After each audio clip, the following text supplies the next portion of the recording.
Mark Esper has been terminated, Trump tweeted. As many had expected, President Donald Trump on Monday said, in a tweet, that he had fired Defense Secretary Mark Esper.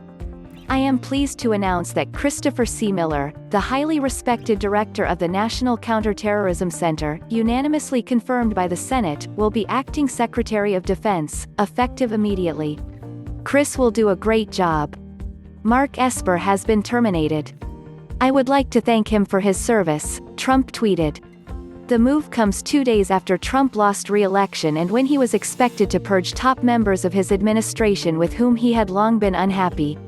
Trump was particularly displeased that Esper had opposed using active duty military under the Insurrection Act to deal with the George Floyd protests in June, as the president had threatened to order.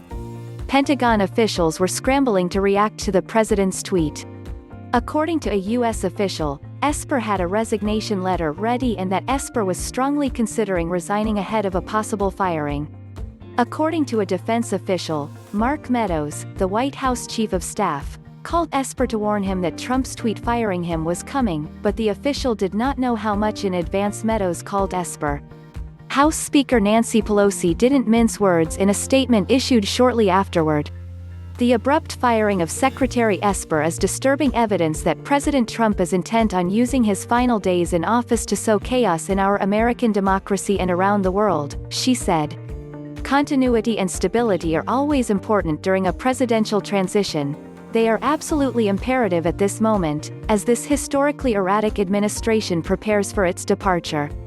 It is concerning that reports show that this firing was an act of retribution by the president, allegedly for Secretary Esper's refusal to send active duty military troops to crack down on peaceful demonstrations against police brutality.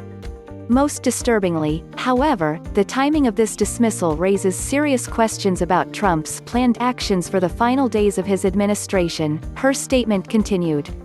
Again and again, Trump's recklessness endangers our national security. It is disturbing and dangerous that, at this precarious moment, our military will now be led by an official who has not been confirmed for this position by the Senate, Pelosi said. Miller arrived at the Pentagon exactly 1 hour after the president tweeted that Esper had been fired. According to a senior defense official, Miller's guidance to senior staff was to continue the DoD's mission with no significant changes at this time. The official stressed that the chain of command within the Department of Defense was never broken because it all happened immediately. Also Monday afternoon, Gen.